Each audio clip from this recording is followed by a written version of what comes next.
Vision செய்திகளுக்காக ஆனந்தி. விரிவான செய்திகளை காணும் முன் இன்றைய முக்கிய செய்திகள். டிஜிட்டல் தொழில்நுட்ப வசதி மூலமாக கற்றல் குறைபாடு உள்ள குழந்தைகளை ஊக்குவிக்க வேண்டும், கவர்னர் கைலாஷ்நாதன் வலியுறுத்தல். கறவைமாடு வளர்ப்பு திட்டத்தில் ஊழல், முதலமைச்சர் பதவி விலக தயாரா என்று வைத்திலிங்கம் எம்பி கேள்வி. மண்ணாடிப்பட்டு அருகே நரிக்குறவர்களுக்கு மனைப்பட்டா வழங்க எதிர்ப்பு, கிராம மக்கள் சாலை மறியலில் ஈடுபட்டதால் போக்குவரத்து பாதிப்பு.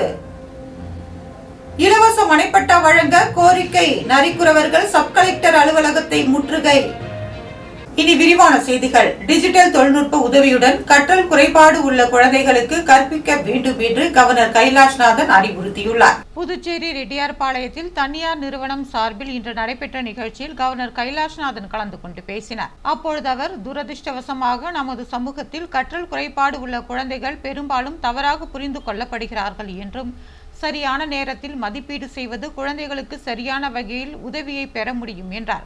கல்வி என்பது ஒவ்வொரு குழந்தையின் உரிமை என்றும், உண்மையான கல்வி என்பது ஒவ்வொரு குழந்தையும் தங்களுடைய பலத்தை, திறமையை கண்டறிய உதவுதான் என்றார். குறிப்பிட்ட கற்றல் குறைபாடு உள்ள குழந்தைகளுக்கு கற்றலை மிகவும் திறம்பட செய்ய ஆசிரியர்கள் பல உணர்வு கற்பித்தல், ஒளி மற்றும் தொடுதல் போன்ற சிறப்பு முறைகளை பயன்படுத்தலாம் என்று அறிவுறுத்திய அவர், தற்போதுள்ள தொழில்நுட்பம் புதிய தன்னம்பிக்கையை அளிப்பதாகவும், ஆடியோ புத்தகங்கள், உரையிலிருந்து பேச்சு மென்பொருட்கள் மற்றும் டிஜிட்டல் கற்றல் குறைபாடுகள் போன்ற தொழில்நுட்பங்களையும் கற்றல் எளிதாக மாற்றும் என்றார். பள்ளிகள் இதுபோன்ற டிஜிட்டல் வசதிகளை பயன்படுத்த ஊக்குவிக்கப்பட வேண்டும் என்று குறிப்பிட்ட அவர், அவற்றை அனைவருக்கும் கிடைக்க வழிவகை செய்ய வேண்டும் என்றும் தெரிவித்தார்.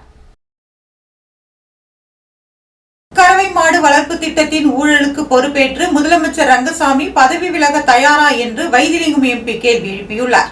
புதுச்சேரி கால்நடை நலத்துறையின் கறவை மாடுகள், வெள்ளாடுகள் வளர்ப்பு திட்டத்தில் நடைபெற்ற ஊழலை கண்டித்து காங்கிரஸ் கட்சி சார்பில் கண்டன ஆர்ப்பாட்டம் நடைபெற்றது. மறைமலை அடிகள் சாலையில் உள்ள சுதேசி மில் முன்பு நடைபெற்ற இந்த ஆர்ப்பாட்டத்திற்கு வைத்திலிங்கம் எம்பி தலைமை தாங்கினார். முன்னாள் முதலமைச்சர் நாராயணசாமி, முன்னாள் அமைச்சர்கள் கந்தசாமி, கமலக்கண்ணன், முன்னாள் துணை சபாநாயகர் எம்என்ஆர் பாலன் ஆகியோர் கண்டன உரையாற்றினர்.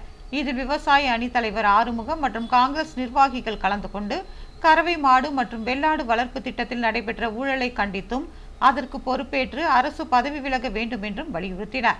மேலும் ஆடுகள், கறவை மாடுகள், கோழிகளையும் ஆர்ப்பாட்டம் நடந்த பகுதிக்கு கொண்டு வந்து தங்களது எதிர்ப்பை அவர்கள் தெரிவித்தனர். ஆர்ப்பாட்டத்தில் பேசிய வைத்திலிங்கம் எம்பி, கறவை மாடு வளர்ப்பு திட்டத்தில் நடைபெற்ற ஊழலுக்கு பொறுப்பேற்று முதலமைச்சர் ரங்கசாமி பதவி விலக தயாரா என்று கேள்வி எழுப்பினார். மதகடிப்பட்டு அருகே நரிக்குறவர்களுக்கு மனைப்பட்டா வழங்க எதிர்ப்பு தெரிவித்து கிராம மக்கள் சாலை மறியலில் ஈடுபட்டதால் சுமார் 2 மணி நேரத்திற்கு மேலாக அப்பகுதியில் போக்குவரத்து பாதிக்கப்பட்டது. புதுவை மதகடிப்பட்டு அருகே நல்லூர் பகுதி உள்ளதா. இப்பகுதியில் அரசுக்கு சொந்தமான இடத்தில் மதகடிப்பட்டு மற்றும் கூடப்பாக்கம் பகுதியில் வசிக்கும் நரிக்குறவர்களுக்கு 57 பேருக்கு இலவச மனைப்பட்டா வழங்க அரசு நடவடிக்கை எடுத்தது. இதனை அறிந்த நல்லூர் கிராமத்தை சேர்ந்த பொதுமக்கள் எதிர்ப்பு தெரிவித்து கடந்த சனிக்கிழமை அரசுக்கு சொந்தமான இந்த இடத்தில் தார்பாய் மற்றும் சிறிய அளவிலான கொட்டகை அமைத்து அந்த இடத்தை ஆக்கிரமிப்பு செய்தனர். இது குறித்து தகவல் அறிந்த வருவாய் ஆய்வாளர் நாகராஜன், கிராம நிர்வாக அலுவலர் அசோகன் ஆகியோர் திருபுவனை காவல் நிலையத்தில் ஆக்கிரமிப்பு அகற்றவும் அவர்கள் மீது நடவடிக்கை எடுக்கவும் புகார் அளித்தனர். இந்நிலையில் இன்று நரிக்குறவர்களுக்கு இடத்தை அளவீடு செய்யும் பணியில் ஈடுபட போவதாக நல்லூர் பொதுமக்களுக்கு தகவல் கிடைத்ததா. இதனையடுத்து காலை 8:30 மணி அளவில் மடுகரை மதகடிப்பட்டு சாலையில் ஊர் மக்கள் அனைவரும் ஒன்றிணைந்து சாலை மறியலில் ஈடுபட்டனர். இது குறித்து தகவல் அறிந்த வருவாய் ஆய்வாளர் நாகராஜன், கிராம நிர்வாக அலுவலர் அசோகன், திருபுவனை காவல் நிலைய உதவி ஆய்வாளர் கதிரேசன் ஆகியோர் மறியலில் ஈடுபட்ட பொதுமக்களிடம் பேச்சுவார்த்தை நடத்தினர். அதற்கு பொதுமக்கள் நில அளவீடு மற்றும் பதிவேடு துறை இயக்குநர் செந்தில்குமார் மற்றும் வில்லியனூர் தாசில்தார் நேரில் வந்து தங்கள் பகுதியில் வசிக்கும் பொதுமக்களுக்கு அந்த இடத்தை வழங்குவதாக தெரிவித்தால் மட்டுமே மறியலை கைவிடுவோம் என்று உறுதியாக தெரிவித்தனர். மேலும் பொதுமக்கள் அதே இடத்தில் தார்பாய் போட்டு சாலையில் அமர்ந்து போராட்டத்தில் ஈடுபட்டனர். இதனால் சுமார் 2 மணி நேரம் போக்குவரத்து பாதிக்கப்பட்டது. மேலும் போலீசார் தற்காலிகமாக அனைத்து வாகனங்களையும் மாற்று வழியில் அனுப்பி வைத்தனர். இந்த மறியலால் அப்பகுதியில் பெரும் பரபரப்பு ஏற்பட்டது. இலவச மனைப்பட்டா வழங்க கோரி நரிக்குறவர்கள் சப் கலெக்டர் அலுவலகத்தை முற்றுகையிட்டனர். புதுவை வில்லியனூர் மூர்த்தி நகர் சாலை, ஒதியம்பட்டு சாலையில் வசிக்கும் 100க்கும் மேற்பட்ட நரிக்குறவ குடும்பத்தினர் தங்களுக்கு இலவச வீட்டு மனைப்பட்டா வழங்க கோரி பலமுறை மனு அளித்து வந்தனர். ஆனால் அவர்களுக்கு இதுவரை இலவச மனைப்பட்டா வழங்கப்படவில்லை. இந்நிலையில் இன்று வில்லியனூரில் உள்ள சப் கலெக்டர் அலுவலகத்தை முற்றுகையிட்டு போராட்டத்தில் ஈடுபட்டனர். அவர்கள் சப் கலெக்டர் அலுவலகத்தில் புகுந்து தரையில் அமர்ந்து முற்றுகை போராட்டத்தை நடத்தி மனைப்பட்டா வழங்க கோரி கோஷங்களை எழுப்பினர். இதனைத் தொடர்ந்து அவர்கள் மனு அளித்தனர். இந்த நிகழ்ச்சியில் விடுதலை சிறுத்தை கட்சி பழங்குடியினர் விடுதலை இயக்கத்தின் மாநில செயலாளர் ஏகாம்பரம் தலைமையில் மாநில செயலாளர்கள் அகன், சிவந்தவன், அலெக்சாண்டர், நாகராஜ், ஆறுமுகம், சக்திவேல், தாயப்பன், முருகன், பிரகாஷ் உள்ளிட்ட பலர் கலந்து கொண்டனர்.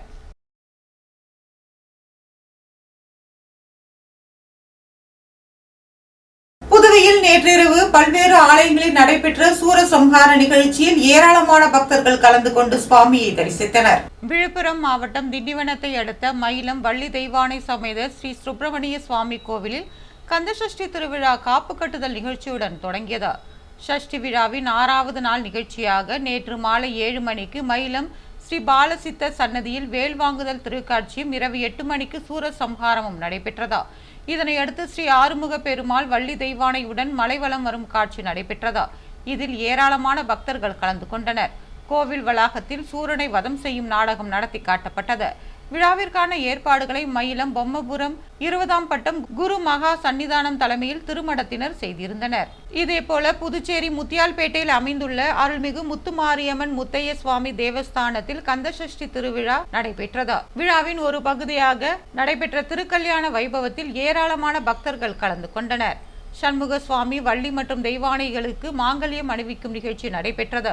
அரோகரா கோஷத்துடன் பக்தர்கள் முருகப்பெருமானின் திருக்கல்யாண வைபவத்தை கண்டு வழிபட்டு சென்றனர். இதேபோல அரியாங்குப்பம் காலத்தோட்டத்தில் வள்ளி தெய்வானை சமேத சிவசுப்பிரமணியர் ஆலயத்தில் கந்தசஷ்டி விழா சிறப்பாக நடைபெற்றது. அதன் ஒரு பகுதியாக சூரனை முருகப்பெருமான் வதம் செய்யும் நிகழ்ச்சி நடைபெற்றது.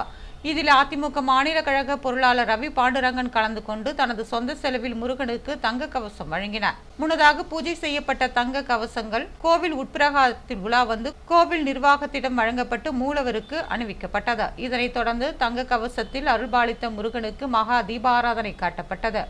இதில் அப்பகுதியை சேர்ந்த ஏராளமானோர் கலந்து கொண்டனர். நமது மக்கள் கழகம் என்ற புதிய கட்சியை ஆரம்பிக்க போவதாக சுயேட்சை சட்டமன்ற உறுப்பினர் நேரு அறிவித்துள்ளார். புதுச்சேரி உருளையன்பேட்டை சுயேட்சை சட்டமன்ற உறுப்பினர் நேரு முதலமைச்சர் ரங்கசாமியின் தீவிர ஆதரவாளரான இவர் சுயேட்சையாக போட்டியிட்டு வெற்றி பெற்றார். இந்நிலையில் தனி கட்சி ஆரம்பிக்க போவதாக சட்டமன்ற உறுப்பினர் நேரு அறிவித்துள்ளார். நேற்று அண்ணா சாலையில் உள்ள தனியார் விடுதியில் நமது மக்கள் கழகம் என்ற கட்சியை துவக்கி கட்சிக்கான கொடியை அவர் வெளியிட்டார். இந்த துவக்க விழாவில் முன்னாள் பாஜக மாநில தலைவர் சாமிநாதன், காரைக்கால் முன்னாள் சட்டமன்ற உறுப்பினர் அசானா, முன்னாள் MP ராமதாஸ் மற்றும் நேருவின் ஆதரவாளர்கள் கலந்து கொண்டனர். தொடர்ந்து செய்தியாளர்களை சந்தித்த அவர், புதுச்சேரி மண்ணின் உரிமையை பாதுகாக்க நேர்மையான அரசு ஏற்பட புதிய கட்சி துவங்க கட்டாயம் ஏற்பட்டுள்ளதாகவும் மக்கள் கழகம் என்ற கட்சி தனது தலைமையில் செயல்படும் என்றார். தனி மாநில அந்தஸ்து பெறுவதை நோக்கம் என்றும் புதுச்சேரிக்காக 2011 கட்சி ஆரம்பித்தாலும் பாஜகவுடன் கூட்டணி சேர்ந்ததால் தனித்தன்மையை முதலமைச்சர் ரங்கசாமி இழந்துவிட்டார் என்றார். இந்த விமர்சனம் செய்தவர்கள் காங்கிரஸில் இணைய 2ஆம் கட்ட தலைவர்கள் அழைத்ததாகவும் ஆனால் தன்னை அழைத்து ஏமாற்றியதாகவும் அவர் கூறினார். அதனால் காங்கிரஸை நம்ப முடியாது என்றும் உள்ளூர் காங்கிரஸ் தலைவர்கள் சரியில்லை, அவர்கள் திமுகவிடம் காங்கிரஸை அடகு வைத்து விட்டனர் என்று சாடினார். மேலும் சட்டமன்ற உறுப்பினர் நேரு கட்சியின் கொள்கை தலைவர்களில் பெரியார் படம் இடம்பெறாததால் கட்சி துவக்க விழாவிற்கு வந்த பெரியார் அமைப்பினர் இடையில் அதிருப்தியை ஏற்படுத்திய நிலையில் பெரும்பாலானோர் பாதியிலேயே வெளியேறினர். தினமும் மாலை 6 மணி முதல் இரவு 11 மணி வரை போலீசார் ரோந்து செல்ல வேண்டும் என்று DIG அறிவுறுத்தியுள்ளார். புதுவை யூனியன் பிரதேசத்தில் உள்ள அனைத்து காவல் நிலையங்களும் சட்டம் ஒழுங்கை சிறப்பான முறையில் பராமரிக்கும் வகையில் அனைத்து முக்கிய சாலைகள், கிராமப்புறங்களுக்கு செல்லும் உள்சாலைகளிலும் தேவைப்படும் இடத்தில் இரும்பு தடுப்புகள் அமைத்து வாகன சோதனை நடத்த வேண்டும் என்று புதுவை காவல்துறை DIG சத்யசுந்தரம் அனைத்து காவல் நிலையங்களுக்கும் சுற்றறிக்கை அனுப்பியுள்ளார். மேலும் நாள்தோறும் மாலையில் சுமார் 4 மணி நேரம் சோதனை நடத்த வேண்டும் என்றும் இதில் 2 மணி நேரத்திற்கு பிறகு ஒவ்வொரு இடத்திலும் சோதனை நடத்த வேண்டும். இப்படியாக மாறிக்கொண்டே குறிப்பிட்ட காவல் நிலையத்தின் அனைத்து பகுதிகளையும் பூர்த்தி செய்வதாக இருக்க வேண்டும் என்று அந்த சுற்றறிக்கையில் தெரிவித்துள்ளார்.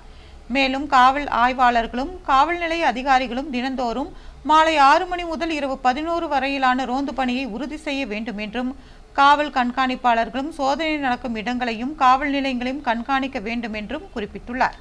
போலி வாக்காளர்கள் குறித்து வீடு வீடாக ஆய்வு செய்ய வேண்டும் என்று அதிமுக வலியுறுத்தியுள்ளது. புதுவை மாநில அதிமுக செயலாளர் அன்பழகன் செய்தியாளர்களை சந்தித்தார். அப்பொழுது அவர் பெயர் நீக்காமை, இறந்தவர் பெயர் நீக்காதது, போலி வாக்காளர் என பல குறைபாடுகள் வாக்காளர் பட்டியலில் உள்ளதாகவும், இதனால் அனைத்து மாநிலங்களின் வாக்காளர் பட்டியலில் சிறப்பு திருத்தப் பணி மேற்கொள்ள தலைமை தேர்தல் ஆணையம் அறிவித்துள்ளது. அதனை அதிமுக வரவேற்கிறது என்றார். தமிழக முதலமைச்சர் ஸ்டாலின் சிறுபான்மையினர் பெண்கள் வாக்குகளை நீக்க சதி நடத்துவதாக அபாண்டமான பொய்யை பரப்பி வருவதாக குறிப்பிட்ட அவர், வாக்காளர் திருத்தப் பணியை அந்தந்த மாநில அரசு ஊழியர்கள்தான் செய்வார்கள். இதன் மூலம் தமிழக அரசு ஊழியர்களை முதலமைச்சர் ஸ்டாலின் அவமதித்துள்ளார் என்றார். மேலும் சிறுபான்மையினர் பெரும்பான்மையினர் இடையில் மோதல் உருவாக்கி அரசியல் ஆதாயம் பெற அவர் தொடர்ந்து பொய்களை பரப்பி வருவதாகவும் அவர் குற்றம் சாட்டினார். புதுவையில் போலி வாக்காளர்கள், இரு மாநிலங்களில் உள்ள இரட்டை வாக்காளர்கள், இறந்த வாக்காளர்களை நீக்காதது என 50,000க்கும் மேற்பட்ட வாக்காளர்கள் பட்டியலில் உள்ளதாகவும், இவர்களை நீக்க வேண்டும் என்று அதிமுக சார்பில் தேர்தல் துறைக்கு பலமுறை கடிதம் அளித்துள்ளதாகவும், தற்போதுள்ள வாக்காளர் பட்டியலில் 10.25 லட்சம் வாக்காளர்கள் புதுவை மாநிலத்தில் இடம்பெற்றுள்ளதாகவும் தெரிவித்தார். புதுவை மாநிலத்தில் வீடு வீடாக சென்று ஆய்வு செய்ய வேண்டும் என்றும் அவர் வலியுறுத்தினார். ஸ்ரீ மணக்குள விநாயகர் மருத்துவக் கல்லூரியில் 20ஆம் ஆண்டு MBBS மாணவர் சேர்க்கை நடைபெற்றது.